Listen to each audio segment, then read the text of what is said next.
found in many places. It can be seen reflected in the eyes of those who are privileged to look at it.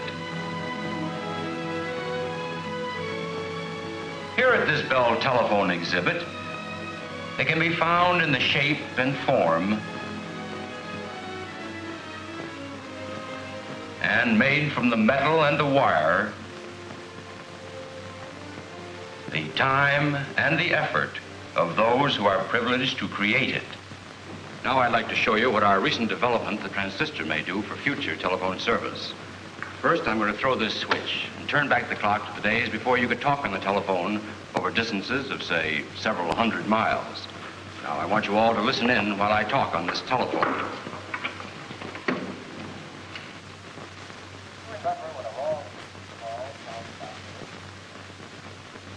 Well, I don't think any of you could really understand what I was saying, but let's throw another switch and start coming back to the present. Now you can hear me clearly over a line that represents the same distance. That's because we now use repeater units containing sound amplifying vacuum tubes to give your voice a boost as it goes across country. Tomorrow we'll still be here as well as previously. But look how small this repeater unit is. This smaller, easier to make amplifier was made possible by developing the transistor, a tiny piece of sound amplifying equipment that requires no warm-up time and has an almost indefinite lifespan. Our research people are hard at work finding out what else it may be able to do, where else we may be able to put it to use. This is a business that has always dealt in the future. That's the way Alexander Graham Bell thought of it when the business was started back in 1876. I was in some haste to invent the telephone, but it has urgent work to do. It talks, sings, and makes you laugh. Quite an abundant work. In my view of the future, the novelty will wear off. The instrument will be behind. It will grow light, convenient, and familiar to every hand. A common tool within the means of every factory, business, every home. And connected to a central switching office which can connect any two subscribers in a matter of seconds. And then I see its lines and poles marching thousands of miles, connecting the head office of every city in the land to the head office of every other city. And then I see, perhaps in the next century, the tiniest, farthest hamlet woven into the wire fabric. Telephone people must always be looking ahead. It was that way in 1922, when you might have heard this kind of conversation by some engineers who had the job of looking into the future. Say, Charlie, got a minute? Sure. What's on your mind? Take a look at this chart. What do you make of it? Well, if we keep on adding customers as we have in the past, and if our customers continue to place more and more calls, with the manual equipment we have in now... We won't be able to give the kind of service our customers expect from us. I'll make you a little bet that never happens. Well, what's the answer? You know, that's a question telephone people have been asking themselves for years now. And finding the answer in a type of telephone service that switched calls automatically. It took the time and energy of many telephone people who made use of what was already known about dial switching systems in developing the new equipment and new techniques which would make this better, faster, automatic service a reality for the people they served. The future had been met before it ever arrived. Today, most telephones are dial. There were problems, sure. Dial is a pretty complicated affair. Ask some of the old-timers. They'll tell you. Glad to. I can still remember how we sweated it out together, drawing circuits for a dial exchange that could be produced not only on a sheet of tracing cloth, but on an assembly line as well. As a production supervisor, I know from experience it's tough enough to make a change on a production line that's already in business, let alone starting from scratch to set up a new one for something we'd never made before. Out in the field, we installation people have always had the problem of installing the new stuff and cutting it into the line without interfering with anyone's service. Our customers like to feel they can use their telephone anytime, and making that possible has always been part of our job. There was the problem of finding a new spot for the operators who handled the manual switchboards that preceded dial. What happened to the operators? There are thousands more today than there were before dial.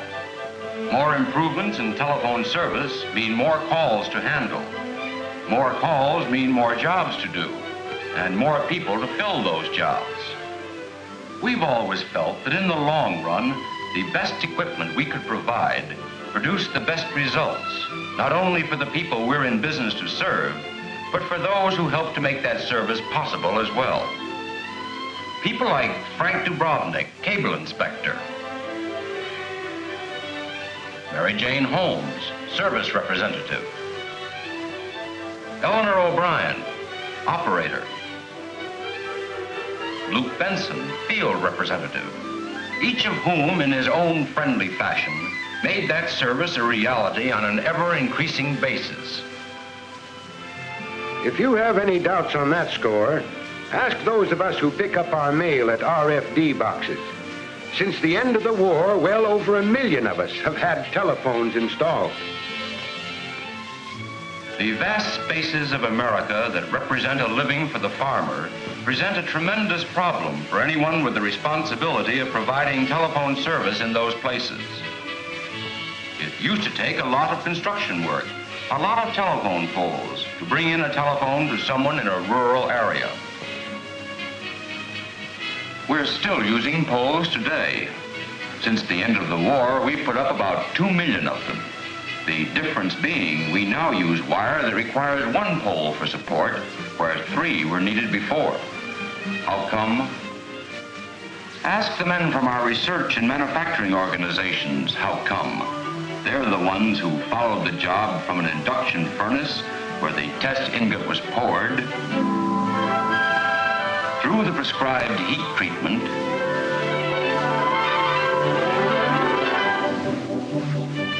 to the making of the test wire that in time became a red-hot snake of slithering steel racing through a Western Electric wire mill, and eventually turned into the extra-strength telephone line that crosses Dave Baker's pasture. New wires, speedy, power-driven augers that burrow out of the earth a place to set a telephone pole, sharp-tongued wire plows that bite into the ground as if they really enjoyed it and lay special rubber-covered wire, as well as a new way of using power lines as telephone pathways, have stretched the long arm of friendly telephone service to many a friendly farmhouse door. Besides serving as a path for telephone wire and acting as a highway for the newest transcontinental airplanes that fly so high they cannot be seen, only heard, the air above the earth serves as a highway for something else that can be heard but not seen.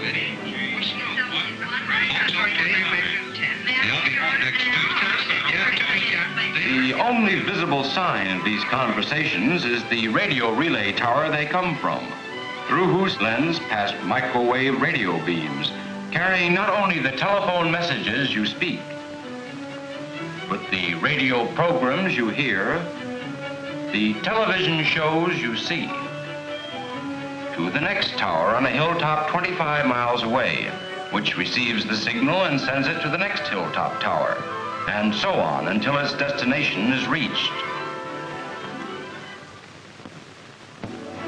Another communications highway of the present and the future is to be found in coaxial cable.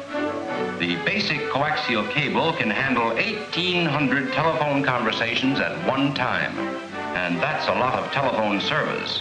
not to forget television programs, teletypewriter news services, and radio programs. Coaxial cable like this has already crisscrossed the country, pushed past some of our last frontiers, guided by a 20th century type of pioneer who swapped his covered wagon and team of oxen for a diesel-powered cable plow and left in his wake not a wagon trail, but a network of electronic highways.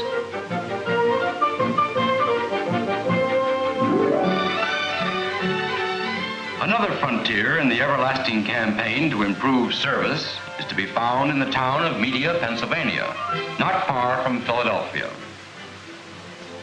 It's Monday morning in Media, and Mrs. Douglas of the Hillcrest Avenue Douglases can hardly wait to telephone Philadelphia to order a real bargain she spotted in her Sunday paper. There she goes. It's an out-of-town call, but she dials the number directly without having to reach an operator. One of the most important problems that had to be solved to furnish this service was finding a way of automatically keeping track of how long Mrs. Douglas's conversation lasted, the telephone number she called, and telephone number, so she could be correctly billed.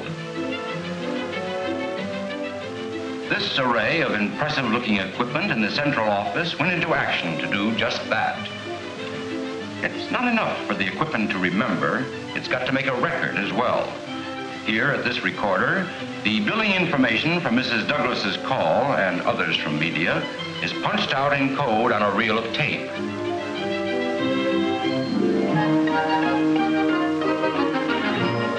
At an accounting center in Philadelphia, the information is processed by machines which have had such brains and skill them that they can translate the coded perforations into a record.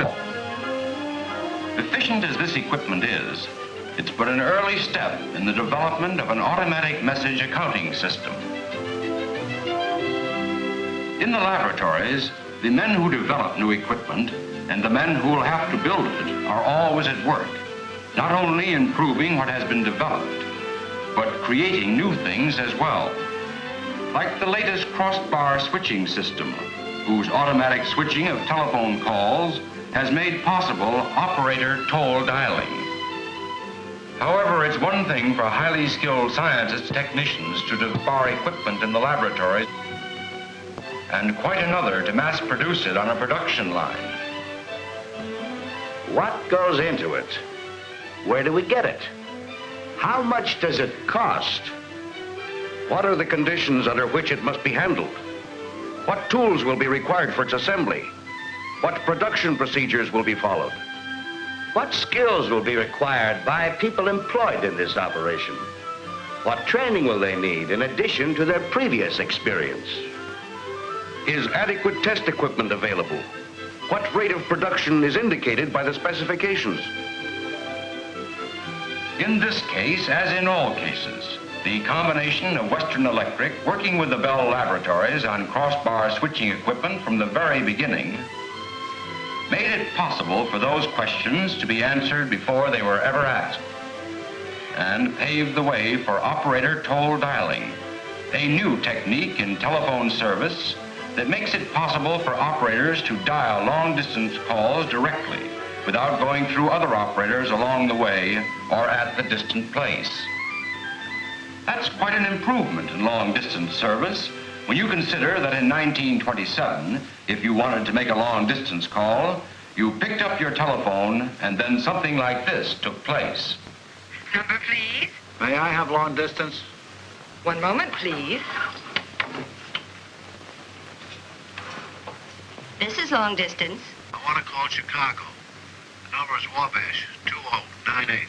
Thank you. We will call you when ready with Chicago. The long-distance operator passed the call on to a line operator who found an available line to Chicago, and over it reached an operator at the incoming switchboard for Chicago long-distance calls. Chicago. Wabash, 2098. The Chicago operator put the call through to the Wabash central office. Wabash. 2098. And finally, the operator was able to ring your party. Time required, about 5 minutes on the average. And in 1927, that was good long-distance service. Today, in many places, with many more on the way, you give your long-distance operator the number, and she calls into action the crossbar dial switching system, which sets in motion the corresponding equipment in Chicago. And the next thing you know, Wabash 2, 2098 is ringing. Time required, about 1 minute. We've come a long way since 1927 because we wanted to come a long way. What's made it tough has been the complicated equipment necessary to give telephone service. When we develop something new, it's a physical impossibility and financially impractical to rip out everything we have in service one day and replace it with all new equipment the next. Besides, who is to tell this man that his call is not so important, but that it can wait? Or this girl? The country's telephone service can't be turned off while the telephone company changes over to new models. Wherever you go in the Bell system, from the operators at the other end of your line who take pride in the part they play in furnishing your telephone service, to the construction people who see to it that tomorrow's telephone lines are put in today, you will find telephone people building for the future.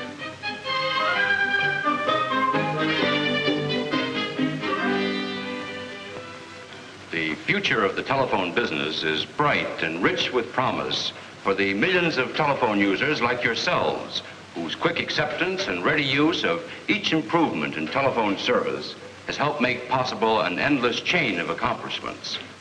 What will it be this time? An operator dial call to Cleveland? Or the ballet on Channel 2 by means of coaxial cable? An important call by mobile telephone service to a transcontinental truck on US 1? To a ship putting out to sea? Or to a train racing across country?